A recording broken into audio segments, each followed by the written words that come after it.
नमस्कार। आज हम कक्षा 6 की इकाई 3 जिसका सब्जेक्ट है पूर्णांक उस पे काम करेंगे। उसके बाद हम इसमें आए अभ्यास को के क्वेश्चंस को सॉल्व करेंगे। सबसे पहले हमें पूर्णांक के बारे में जान लेना होगा। इसके पहले इस लेसन के पहले इस इकाई के पहले हम लोगों ने एक पढ़ा था पूर्ण संख्याएं। पूर्ण संख्याएं पढ़ा था हमने। पूर्ण संख्या क्या थी? 0। प्राकृतिक संख्याओं में 0 ऐड करने के बाद जो भी जितनी संख्याएं हो जाती है वो सारी की सारी क्या कहलाती हैं? पूर्ण संख्याएं कहलाती हैं। 1 2 3 4 5 6 7 8 सो ऑन। ये सब क्या है? हमारी पूर्ण संख्याएं हैं। लेकिन आज हम किस पर बात करेंगे? पूर्णांक पे बात करेंगे। इसी के विपरीत अगर देखा जाए तो हमारी माइनस में भी कुछ संख्याएं होती हैं। हमने संख्या रेखा पे प्रदर्शित करके देखा था। -1, -2, -3, -4, -5, -6 सो ऑन। इधर भी उसी तरह चला गया। आप ये देख रहे हैं कि ये माइनस में है और ये प्लस में है। अब ये जितने भी चाहे माइनस में हो चाहे प्लस में हो, ये क्या है? अब ये पूर्णांक है। अब इसमें देखा जाए पूर्णांक संख्याएं है ये। अब ये हमारी क्या हुई? ये धनात्मक पूर्ण संख्याएं हुई।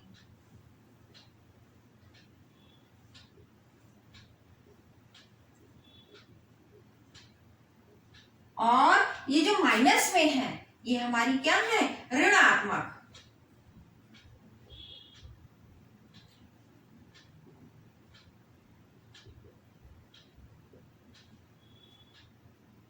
और ये 0 जो है हमारा वो क्या कहलाएगा? पूर्णांक। तो धनात्मक भी है और ऋणात्मक भी है। ये हमारी संख्या है। अब जैसे ये देखा जाए तो अब ये जो पूर्व दिशा है ये हमारा क्या है? पूर्व। ये पश्चिम, ये उत्तर और ये दक्षिण। अब जो भी चीज माना कि ये नीचे है, नीचे ये हमारा स्तर है, यानी कि समतल स्तर है। दिशा के रूप में देखें तो जो पूर्व की तरफ आदमी कर जाता है या पूर्व की तरफ कोई काम होता है तो वो प्लस में होता है। वो किस में होता है?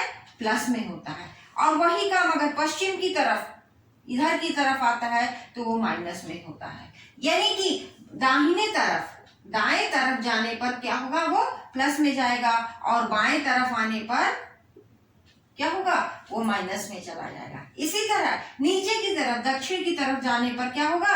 ऋणात्मक होगा और उत्तर की तरफ जाने पर धनात्मक होगी। जो संख्याएं होंगी वो धनात्मक होंगी। ठीक है, ये हो गया।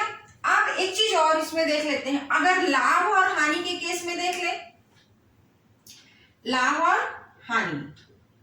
लाभ के केस में हमारा जो भी होगा वो प्लस में होगा और हानि के केस में क्या होगा? वो हमारा माइनस में होगा। ये संख्याएं हो गई। और इसी तरह किसी भी चीज में ऊपर जाएगा तो वो प्लस में रहेगा और नीचे जाएगा तो वो माइनस में रहेगा।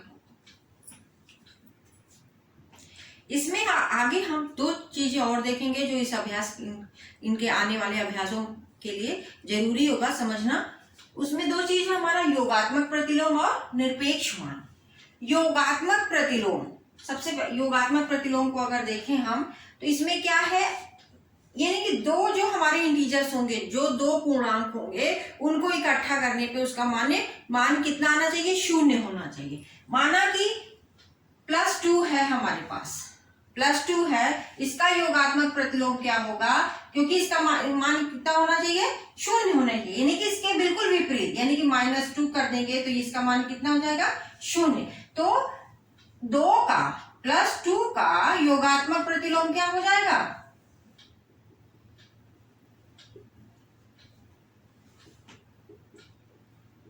-2। यानी कि इसको करने पर आ रहा है कितना? 0। ठीक है, इसी तरह 8 ले लेते हैं। 8 का योगात्मक प्रतिलोम क्या हो जाएगा? 8 का -8 हो जाएगा। 6 लेंगे तो 6 का कितना हो जाएगा, -6 हो जाएगा। इसी तरह अगर -2 ले लेंगे तो इसका कितना योगात्मक प्रतिलोम हो जाएगा, +2।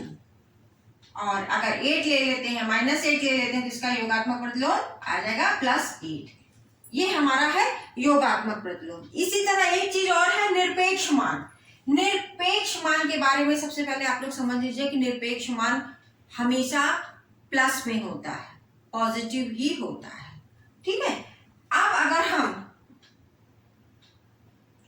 निरपेक्ष मान को लिखने के लिए जो है 2 लाइनें ऐसे ऐसे खींच ली जाती हैं। इन लाइनों को क्या कहते हैं, मॉड, यानी कि एमओडी मॉड। यहाँ पे -3 लिखा हुआ है, इसका निरपेक्ष मान। निरपेक्ष मान इसका क्या होगा, क्योंकि हम अपने अभी बताया कि निरपेक्ष मान हमेशा प्लस में होता है, पॉजिटिव होता है। यहाँ पे -3 है तो यहाँ पे इसका 3 हो जाएगा। अगर यहाँ पे अगर 8 का निरपेक्ष मान हमें निकालना है तो भी हमारा इसकी वैल्यू क्या होगी, 8 ही होगी, क्योंकि हमेशा निरपेक्ष मान किस में होता है, प्लस में होता है, ठीक है। और ये हमारी निशान लगाए जाते हैं, 2 लाइनें खींची जाती हैं, इसी को क्या कहा जाता है, मॉड कहा जाता है। इसके बाद अब हम आगे के अभ्यास के क्वेश्चंस को सॉल्व करेंगे।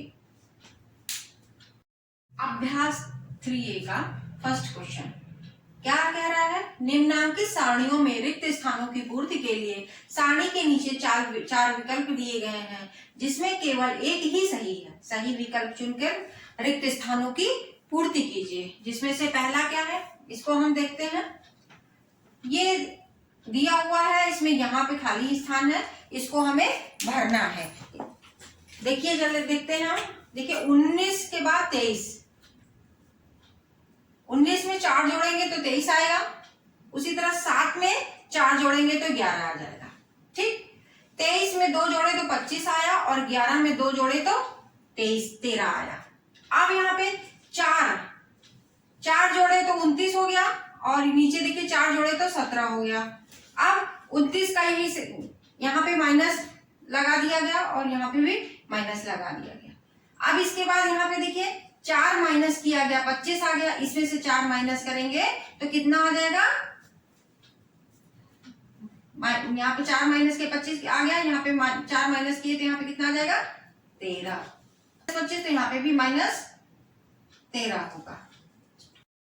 तो ये हमारा दूसरा वाला आंसर, इसका नंबर सही होगा। अब देखते हैं दूसरे वाले क्वेश्चन में। -7, 5, 25, -8, 7, -5, -25, 8, 13, 4, 11। अच्छा देखिए एक चीज, ये देखिए 7 के नीचे 5 लेकिन माइनस ऊपर है, 25 के नीचे 8, उसी तरह 25 के नीचे 8 और 7 के नीचे 5, 13 के नीचे 11 दिया हुआ है, और 31 के नीचे -14 ये है। तो अब हमारा 13 के नीचे 11, देखिए 11, देखिए 5 ये गया, 8 यहाँ पे है, फिर 11 के लिए 11 हो गया। और तो यहाँ पे क्या आ जाएगा आपका, 13 के साथ 31, 31 के साथ 31, ये देखिए इसके साथ जुड़ गया, ये इसके साथ गया है, ये इसके साथ गया है, प्लस माइनस में। उसी तरह अब देखिए यहाँ पे प्लस था तो यहाँ ये माइनस हुआ, यहाँ पे माइनस था तो यहाँ पे प्लस हुआ, यहाँ पे प्लस है तो यहाँ पे माइनस हुआ, यहाँ पे प्लस है तो यहाँ पे हमारा क्या आ जाएगा, 14। इसका आंसर क्या हो जाएगा, तीसरा जो हमारा सही होगा। तो तीसरा प्रश्न, निम्नलिखित को पूर्णांक के रूप में लिखे। पूरब को धन दिशा तथा समुद्र तल से ऊंचाई को धन दिशा मानिए। यानी कि पूरब को इस दिशा में ये जो जाएगा तो यहाँ पे प्लस होगा, और समुद्र तल से यहाँ ऊंचाई पे अगर जाएंगे तो यहाँ भी प्लस होगा। अब इसी को देखते हैं। 0 से नीचे 4 डिग्री सेल्सियस का तापमान, इसको हम किस रूप में लिख सकते हैं। 0 के नीचे अगर हम किसी संख्या रेखा पे अगर हम देखते हैं तो यहाँ पे 0 है, या अगर इसके नीचे जाते हैं तो -1, -2, -3, -4। तो नीचे तापमान जा रहा है तो इसका किसकी वैल्यू कितनी हो जाएगी, -4 डिग्री सेल्सियस।